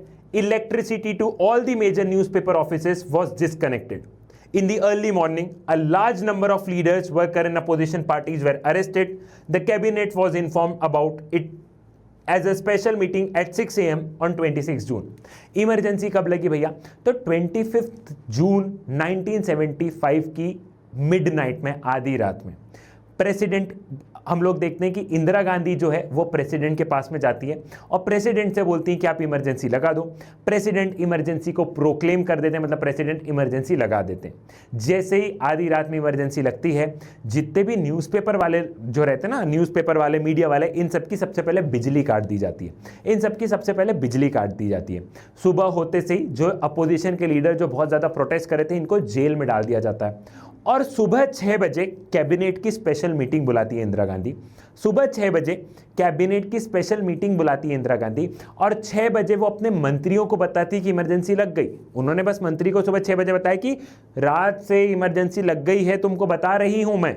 बस कुछ ये स्थिति रहती है, कुछ ये स्थिति रहती है, ठीक है।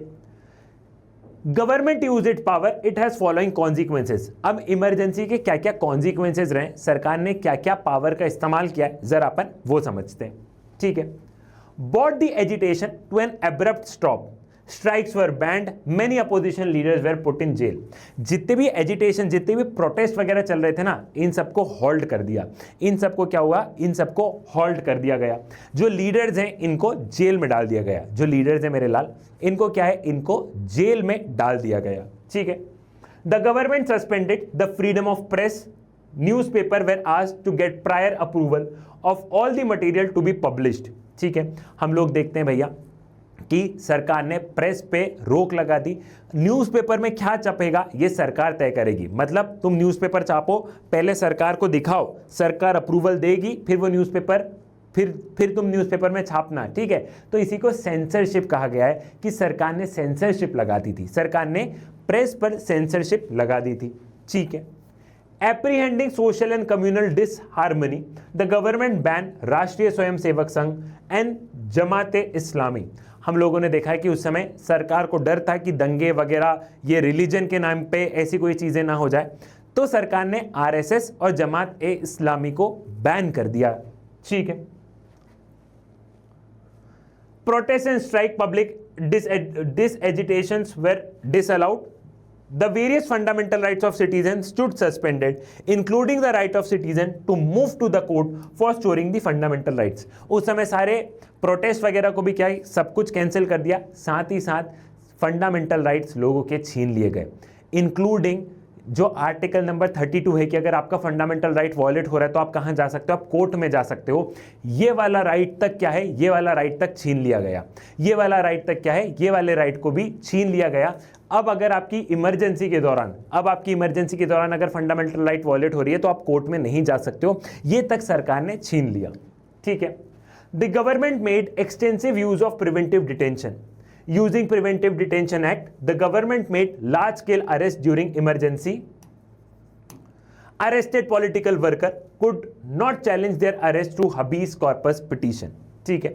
हम लोग देखते हैं भैया कि सरकार ने प्रिवेंटिव डिटेंशन का हद से ज़्यादा इस्तेमाल किया, प्रिवेंटिव डिटेंशन लॉ का हद से ज़्यादा इस्तेमाल किया। प्रिवेंटिव डिटेंशन लॉ क्या है? Class 11th Indian constitution at work chapter number 2 rights in the Indian constitution में पढ़ाया था प्रिवेंटिव डिटेंशन। मतलब कि आपको सिर्फ सरकार शक के आधार पर जेल में डाल सकती है।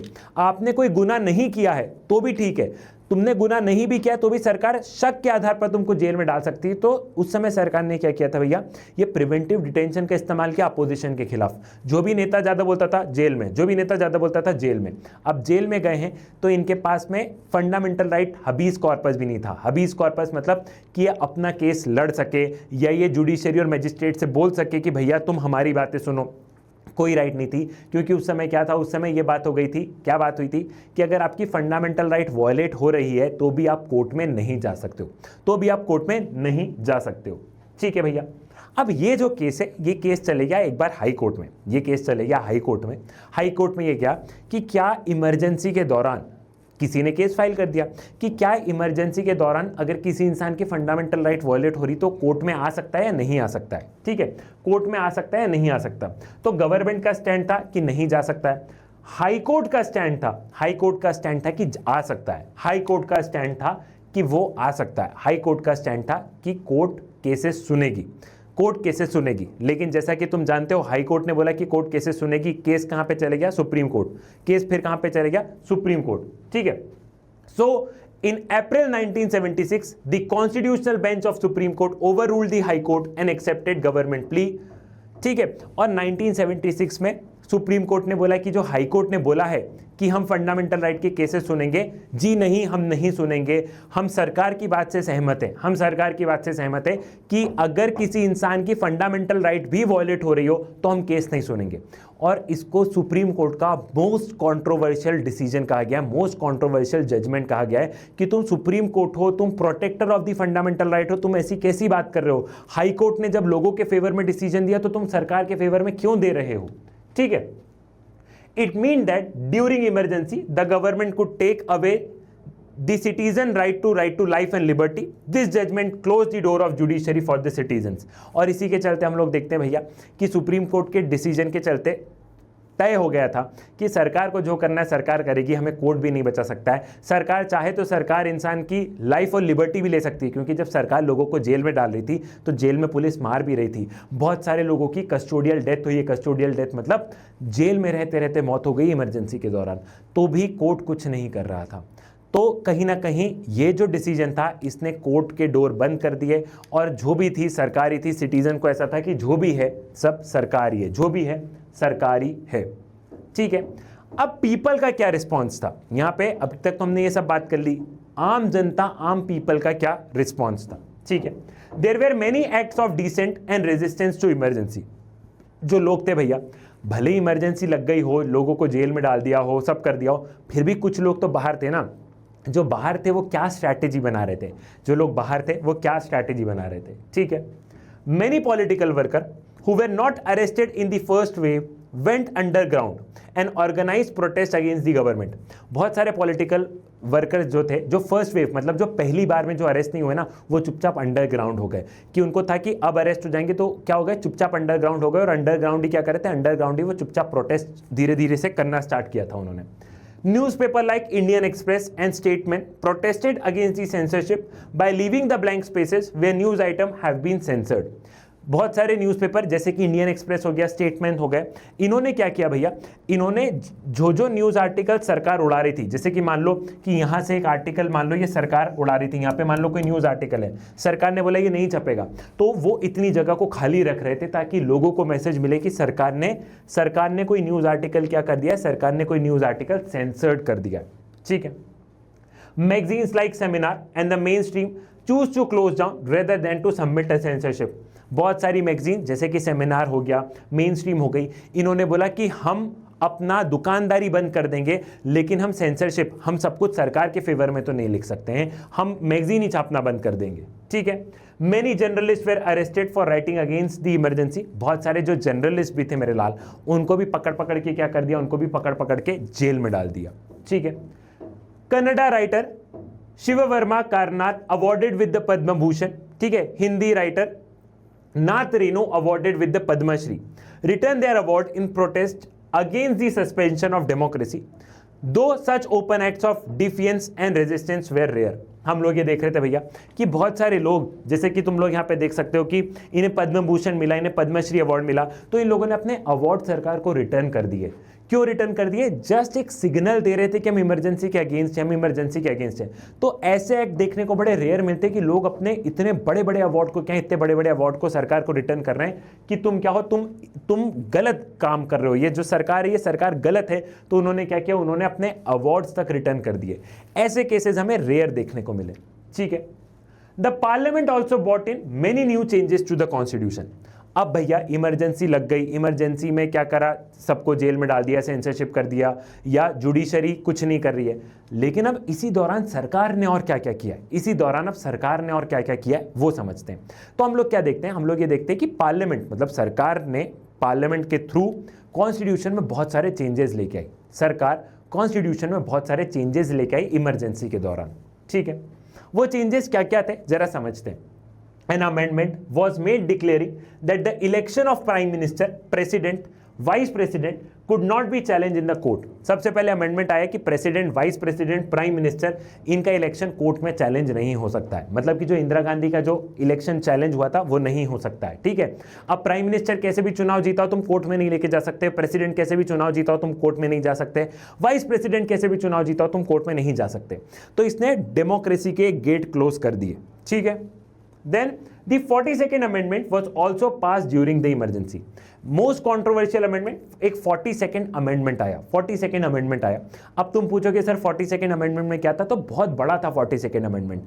42nd amendment ने कॉन्स्टिट्यूशन को बहुत बदलने की कोशिश की, हमारे कॉन्स्टिट्यूशन को बहुत बदलने की कोशिश की। एंड बदलने की कैसे कोशिश करी कि लोगों के पास में पावर कम रहे और सरकार के पास में पावर ज्यादा रहे। ठीक है। The duration of the legislature in country was extended from 5 year to 6 year. ये देखा गया, सरकार ये भी अमेंडमेंट लेके आई कि जो लोकसभा का जो ड्यूरेशन है, जो लेजिस्लेचर, जो लोकसभा का जो ड्यूरेशन है, आज की तारीख में लोकसभा का 5 साल का ड्यूरेशन है कि 5 साल बाद चुनाव होंगे, इसको 5 के बदले क्या कर दिया, 6 साल कर दिया था कि अब 6 साल में चुनाव होंगे। ठीक है। During an emergency election can be postponed by 1 year. और इमरजेंसी लगी हुई है तो इलेक्शन और 1 साल तक पोस्टपोन किए जा सकते हैं। मतलब कि लोकसभा का चुनाव जो कि 5 साल में होना था उसको कर दिया 6 साल, कि अब लोकसभा के चुनाव 6 साल में होंगे। और इमरजेंसी के दौरान +1 मतलब आप 7 साल तक चुनाव नहीं होंगे तो भी चलेगा। ये वाली सिचुएशन क्या है, ये वाली सिचुएशन ले आई थी सरकार, ये वाली सिचुएशन सरकार ले आई थी। तो ये सारे के सारे क्या है, ये सारे के सारे चेंजेस इमरजेंसी के दौरान आए थे। ठीक है। यहां तक की चीजें अब तुम्हें क्लियर हो गई कि इमरजेंसी क्यों लगी, इमरजेंसी क्या थी, ये सारी की सारी चीजें क्लियर हो गई।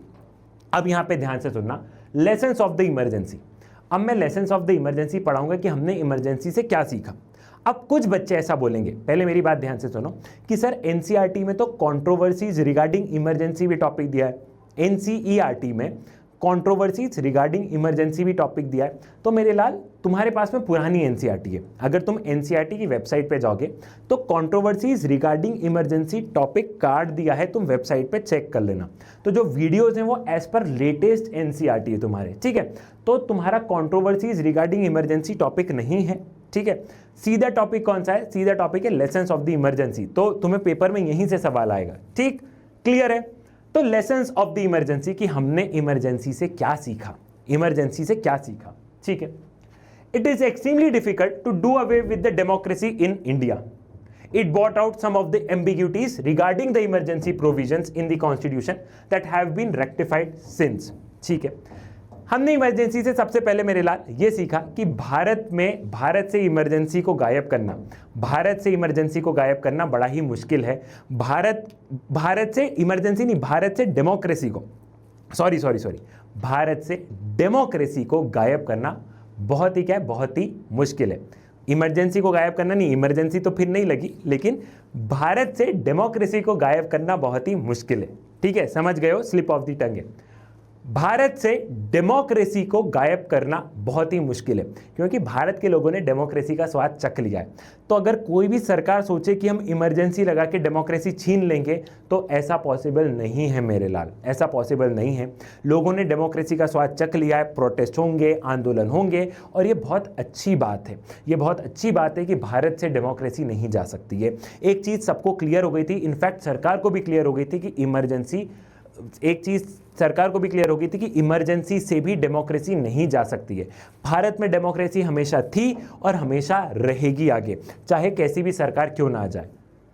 इट बॉट आउट, साथ ही साथ हमारे कॉन्स्टिट्यूशन में जो जो कमियां थी, जब कॉन्स्टिट्यूशन बना तो समझ में आया भैया कि अपने कॉन्स्टिट्यूशन में कुछ कुछ कमियां थी, तभी तो इमरजेंसी लगी। तो हमारे कॉन्स्टिट्यूशन में जो कमियां थी ना, उसको रेक्टिफाई किया गया कि फिर से कभी ऐसी बुरी इमरजेंसी ना लगे।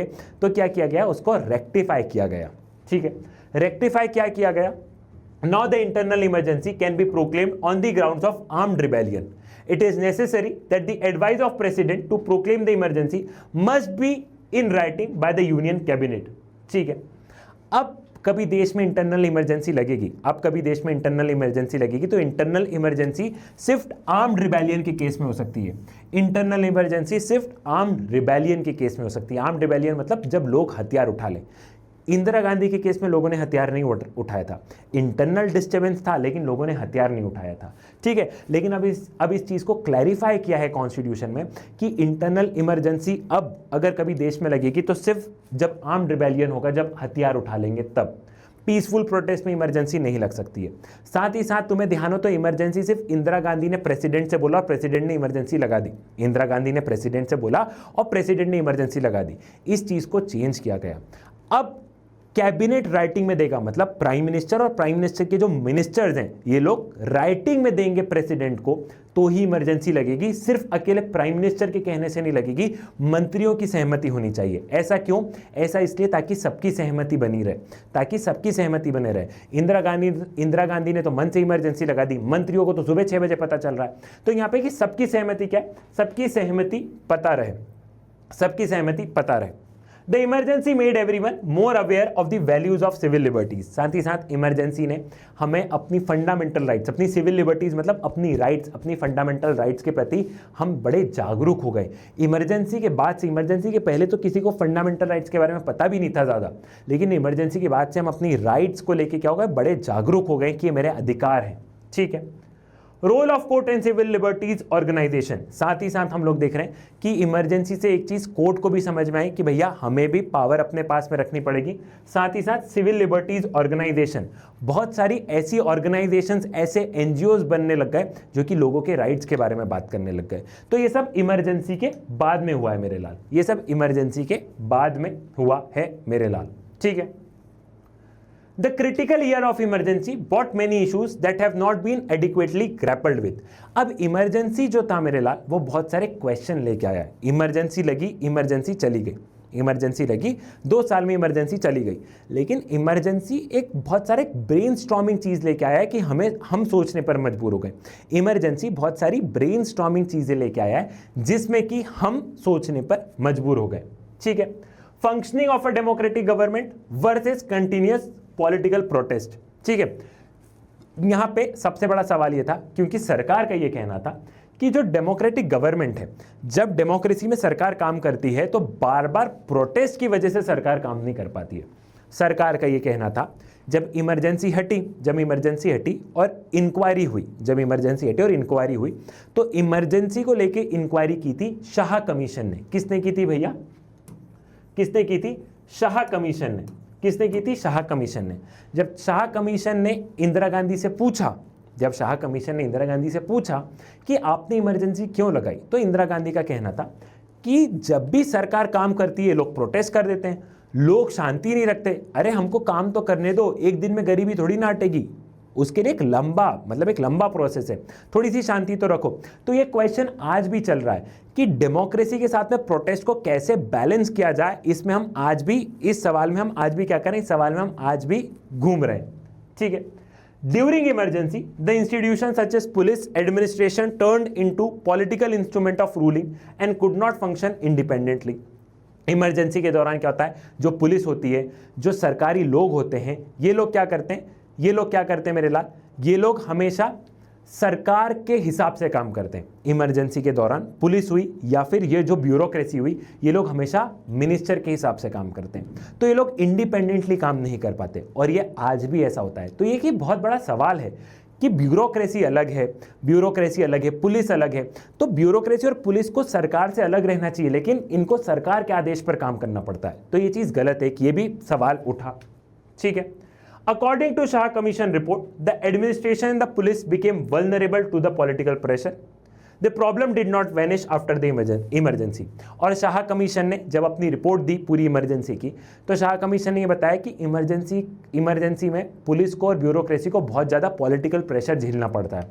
उनकी मारने की इच्छा नहीं होती तो भी ऊपर से बोलते हैं इनको मारो, ये नेता इसको मारो, तो उनको बहुत ज़्यादा पॉलिटिकल प्रेशर का सामना करना पड़ता है। तो पुलिस और ब्यूरोक्रेसी को इंडिपेंडेंट रखा जाए, उनको रखा जाए, लेकिन आज तक ये मुद्दा सॉल्व नहीं हुआ है।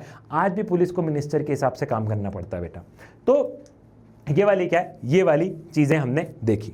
ठीक है, तो ये लेसन फ्रॉम इमरजेंसी हो गया। इमरजेंसी क्यों लगी, इमरजेंसी क्या थी, और इमरजेंसी से हमने क्या सीखा, ये 3 टॉपिक आपको क्लियर हो गए।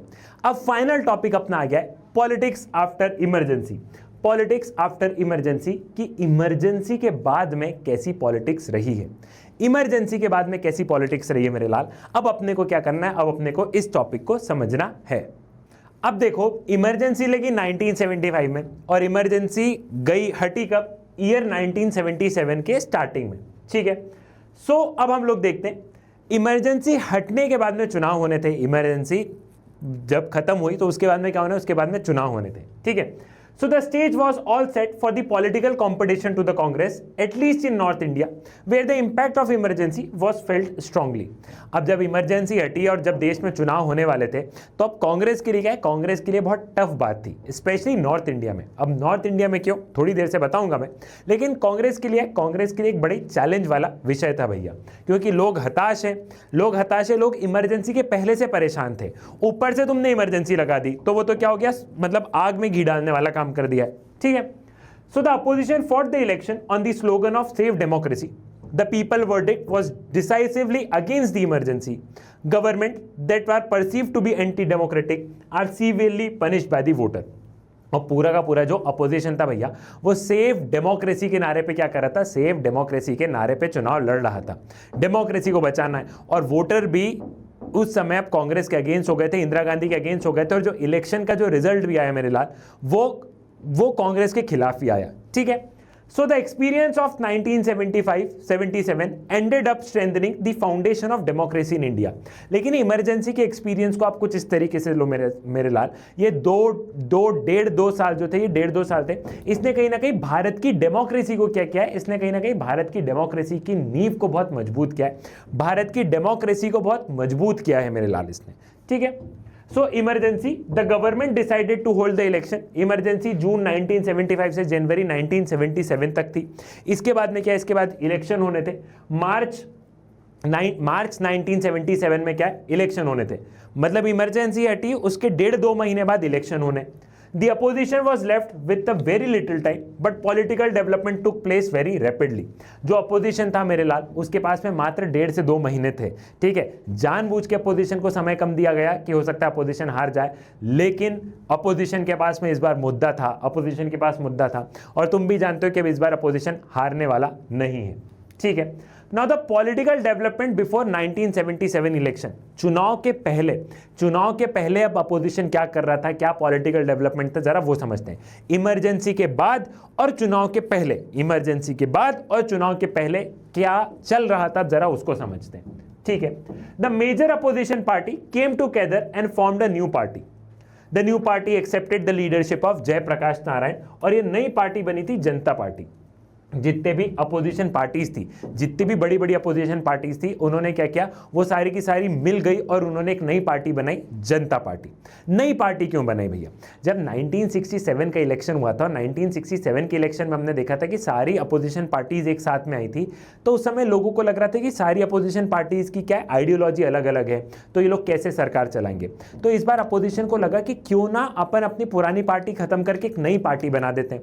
तो जितनी भी अपोजिशन की बड़ी बड़ी पार्टी थी और बड़े बड़े लीडर्स थे, इन्होंने क्या किया, इन्होंने एक अपनी नई पार्टी बनाई, जनता पार्टी। एक नई पार्टी जी बना दो, तो ना ही आइडियोलॉजी का खेल रहेगा कि इसकी है इसकी है, अब तो ऐसा हो जाएगा हम सब एक ही पॉलिटिकल पार्टी के पार्ट हैं। तो एक जनता पार्टी बनी थी भैया, ठीक है। Some leader of the Congress who were opposed to the emergency also joined this party, और कुछ कांग्रेस की लीडर जो कि इमरजेंसी के अगेंस्ट में थे, उन्होंने भी कुछ लीडर ने जनता पार्टी ज्वाइन कर ली। मतलब किसी ने पहले ही भाप लिया कि अब जीतना तो है नहीं, तो उन्होंने क्या करा, उन्होंने जनता पार्टी को ज्वाइन कर लिया और कांग्रेस को छोड़ दिया, ठीक है। Some other leaders also came out and formed a separate party under the leadership of Jagjeevan Ram, Congress for Democracy, later merged with the Janata party.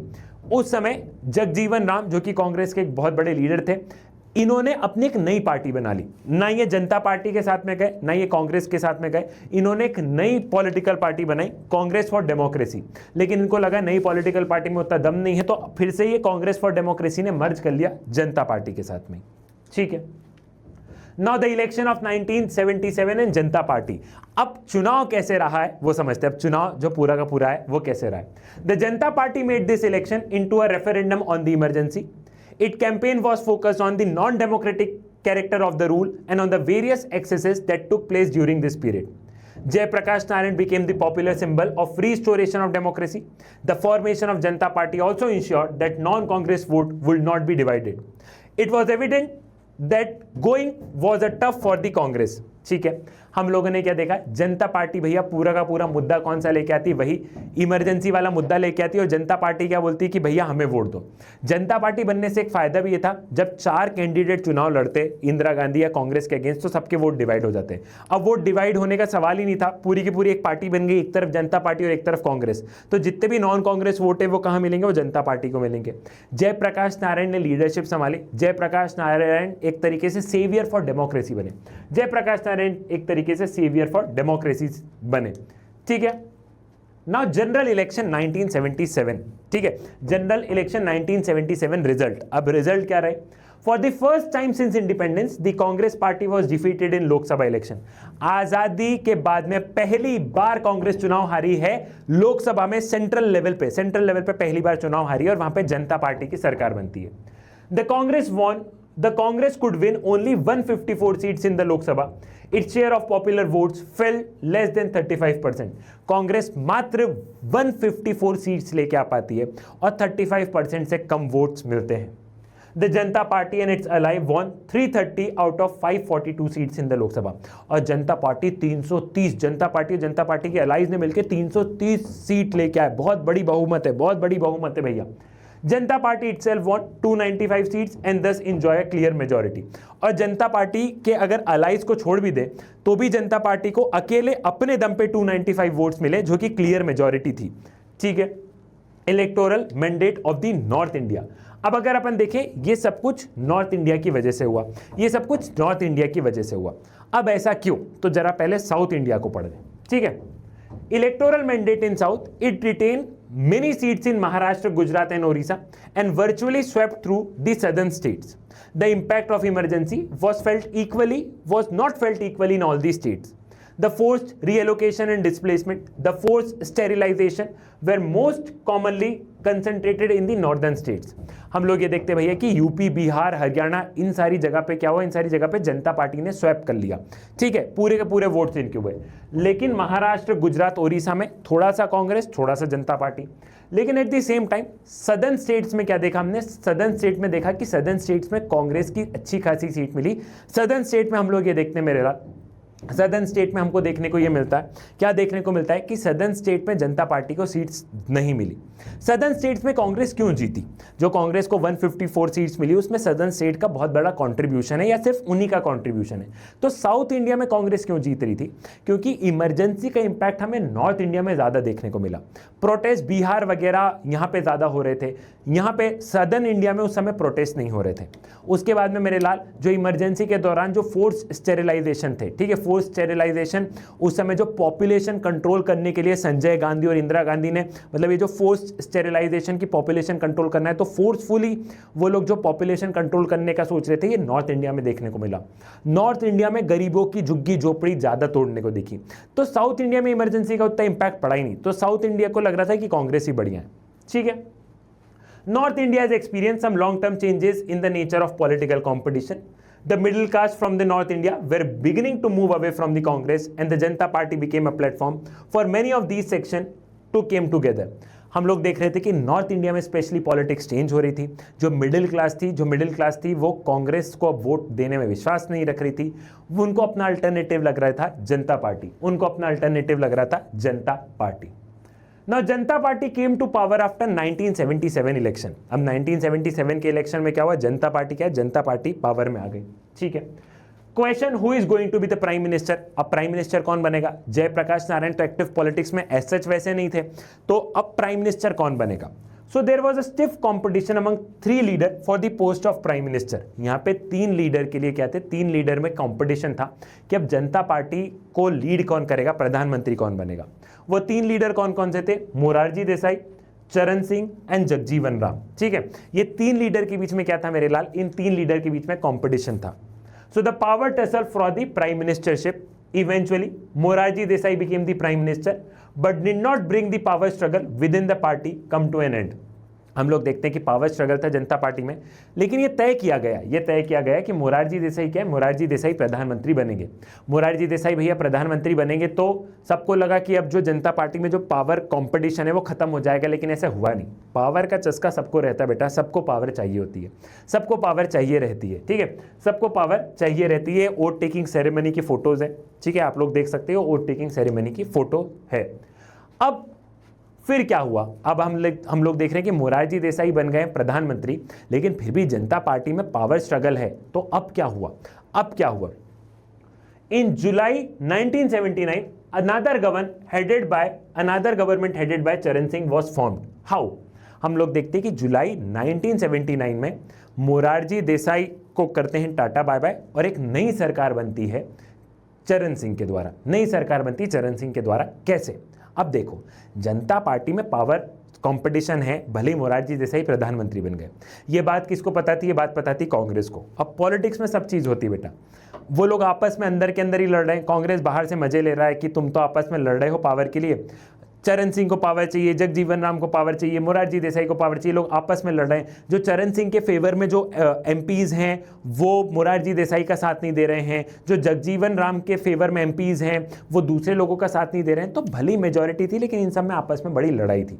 तो फाइनली हम लोग देखते हैं कि मोरारजी देसाई का वोट जो हम लोग वहां पे देखते हैं, मोरारजी देसाई की सरकार के पास में मेजॉरिटी नहीं बचती है। मतलब जब पूछा जाता है तो तुम्हें पता है कि मेजॉरिटी ऑफ द एमपी को फेवर करना होगा, तो नो कॉन्फिडेंस शो हो जाता है कि सरकार के पास में मेजॉरिटी नहीं है।